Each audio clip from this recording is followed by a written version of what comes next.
ఇప్పుడే country delight యాప్ని download చేసుకోండి. Download the country delight app now.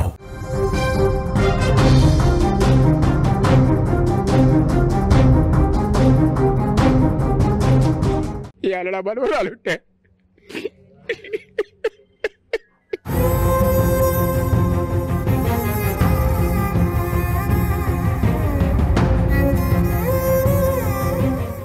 కన్న తండ్రే కసాయిగా మారాడు. మద్యం మత్తులో మనిషిని అన్న సంగతిని మరిచిపోయి ఒక బిడ్డకు తండ్రిని అన్న సోయిని మరిచి మృగంలాగా మారాడు. కన్న బిడ్డను 2 కాళ్ళు పట్టుకొని నేలకేసి కొట్టి చంపాడు. అభం శుభం తెలియని ఏడాది వయసున్న ఆ చిన్నారి తల్లి ఏడ్చిందనే కారణంతో పాపం ఆ పిల్ల ప్రాణం తీసేశాడు. సూర్యాపేట జిల్లా సూర్యాపేటలో జరిగిన ఈ సంఘటన ఇప్పుడు కన్నీళ్లు పెట్టిస్తోంది.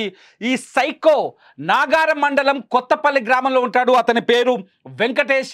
అతని ఏపీకి చెందిన నాగమణిని 2 ఏళ్ల క్రితం పెళ్లి చేసుకున్నాడు ఈ సైకో వెంకటేష్. శుక్రవారం మద్యం మత్తులో భార్యతో గొడవ పడి ఆ సమయంలో గొడవ పడుతున్నాడు.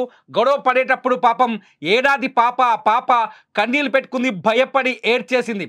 అంతే, అప్పటికే సైకిక్ అయిన వెంకటేష్ ఆ పాప ఏడుపును చూసి ఓదార్చాల్సింది పోయి ఈ దుర్మార్గుడు ఆ పాప 2 కాళ్ళు పట్టుకొని నేలకేసి కొట్టడంతో, అక్కడ బండకేసి కొట్టడంతో పాప తల పగిలిపోయింది.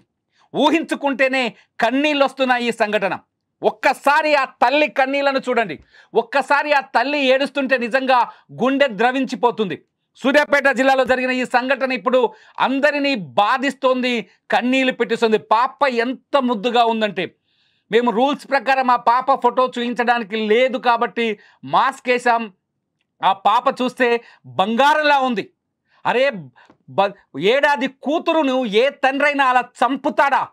వీడు తండ్రా రాక్షసుడా అనిపిస్తుంది. ఇప్పుడు ఒక తండ్రి, ఈ వెంకటేష్ మామూలుడేం కాదు, బీటెక్ వరకు చదువుకున్నాడు.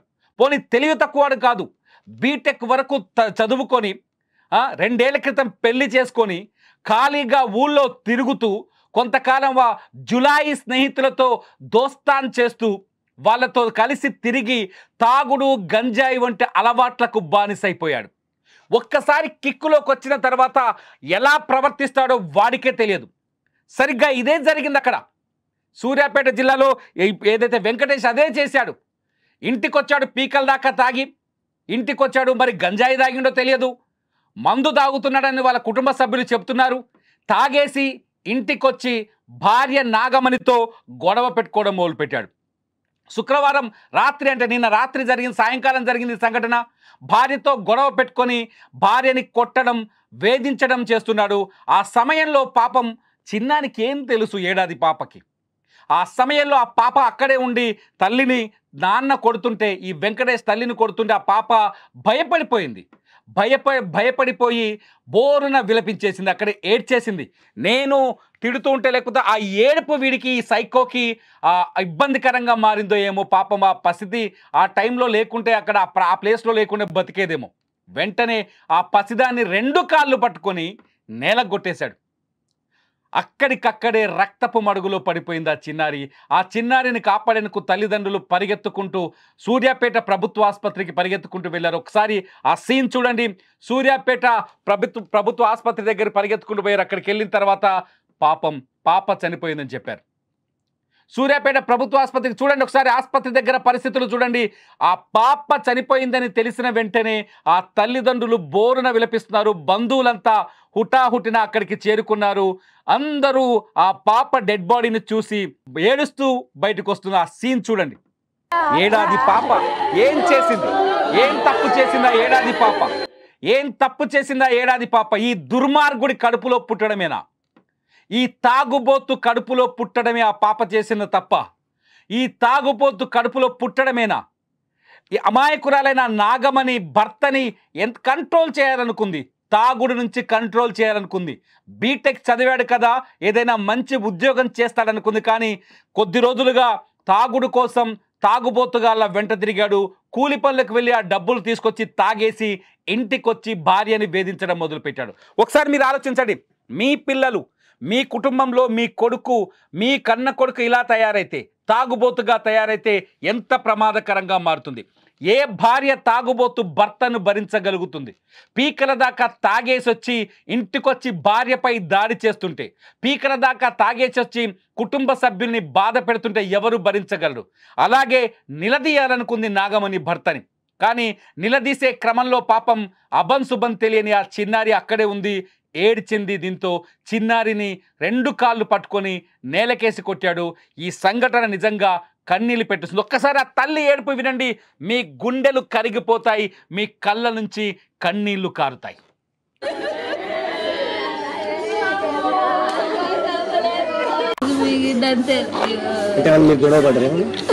గొడవలే తాగిద్దు గద్దె లాగేసి కొట్టిద్దు. ముందు కూడా ఎప్పుడు ఇంతే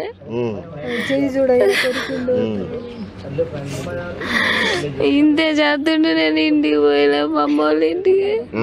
నేను వచ్చి వారమే అవుతుంది. ఇడికి వారంలో నా బిడ్డను కాసేసిండవు.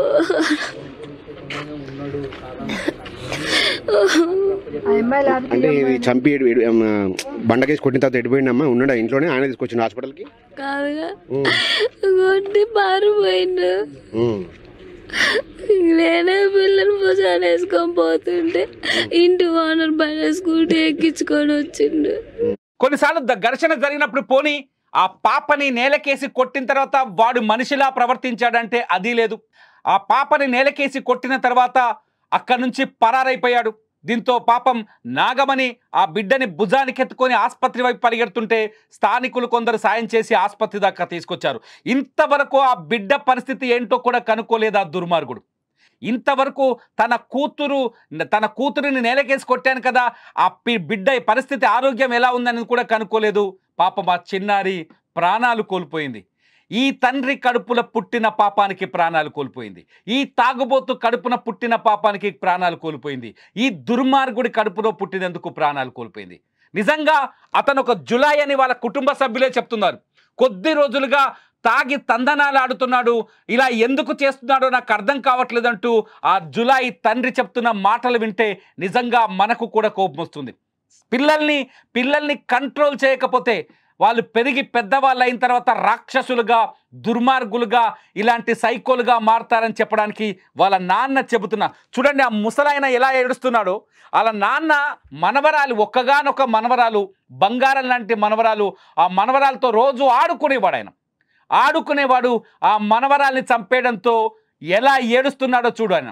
ఒకసారి వాళ్ళ నాన్న చెప్పే మాటలు వినండి. ఆ దుర్మార్గుడు ఎలా తయారాడో వాళ్ళ నాన్న చెప్పే మాటలేండి ఒకసారి. ఏ సంబంధం కూడా లేదు, నా కొడుకే కాడాడు. నేను చెప్పేది ఏం చేస్తాడే? చెడుల బాటలు ఏమైనా ఉన్నాయా? గంజాయి నిన్న నేర్చిండు సార్. ఇప్పుడు 2 నెలలు అవుతుంది. కూలి పనికి పోయిండు, ఆర పనికి పిండి దల్ల పోయిండు. 1 నెల రోజులు ఆ లేబర్స్ తాగా నేర్చిండు. అటువరకు కూలికి పోలే, 4 పోలే. బీటెక్ చదివించిన సార్ వాడిని. బీటెక్ చదివించినా కానీ జాబ్ చేయలేడు. ఈ మధ్యన ఈ నెల రోజుల నుంచి తాగుడు మొదలు పెట్టిండు. తాగితే తలకాయ నొస్తుంది అనేది ఇటువరకు. ఇప్పుడు తాగుడుకు బానిస అయ్యిండు. వచ్చిండు. ఈ మాత్రం చేస్తాడు అని నేను అనుకోలేదు సార్. ఎందుకు అంటే ఫస్ట్ నుంచి అట్లే ఉండేవాడా? ఈ మధ్యలో అట్లా అయిందా? ఫస్ట్ నుంచి అంటే ఏమో సార్, మంచిగానే ఉంటాడు సార్. ఎందుకో మరి ఒక్కొక్కసారి ఇట్లా చేస్తాడు. ఒక్కొక్కసారి తిమ్మిరి చేసి ఇట్లా చేస్తాడు సార్. వానికి ఏందో మంచిగా ఉంటే మంచిగానే, అక్క పిల్లలు అందరూ మంచిగానే ఉంటారు సార్. గంజాయి గ్రామీణ ప్రాంతాల్లో గంజాయి ఎటువంటి దుర్మార్గాలకు కారణమవుతుందో సూర్యాపేటలో జరిగిన ఈ సంఘటన సాక్షిగా నిలుస్తుంది. గ్రామీణ ప్రాంతాల్లో విచ్చలవిడిగా దొరుకుతున్న గంజాయి మనుషులని రాక్షసులుగా ఎలా మారుస్తుందో ఈ సంఘటనను చూస్తే మనకు అర్థమవుతుంది. రూరల్ ఏరియాలో గంజాయి వినియోగం పెరిగిపోయింది, గంజాయి అమ్మకాలు పెరిగిపోయాయి.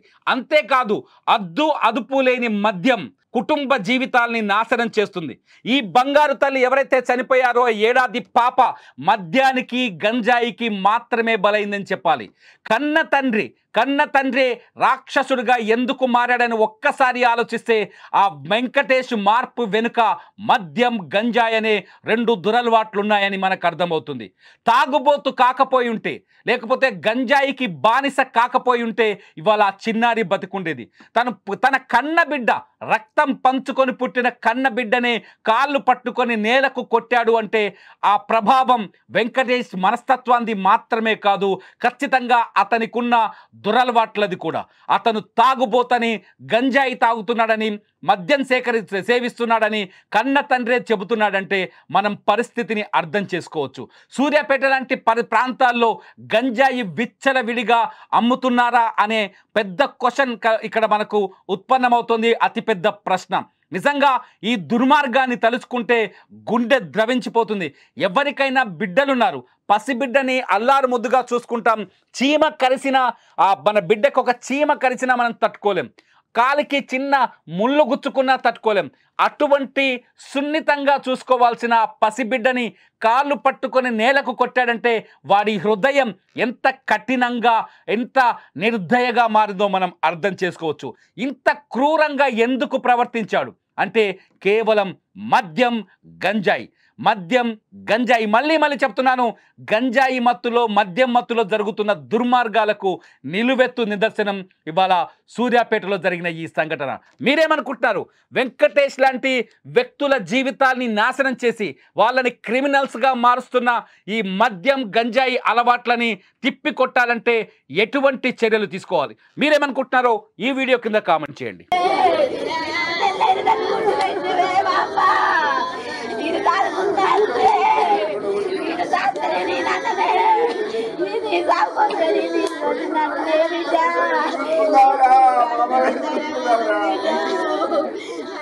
ఈ అలడా బలవరాలు ఉంటే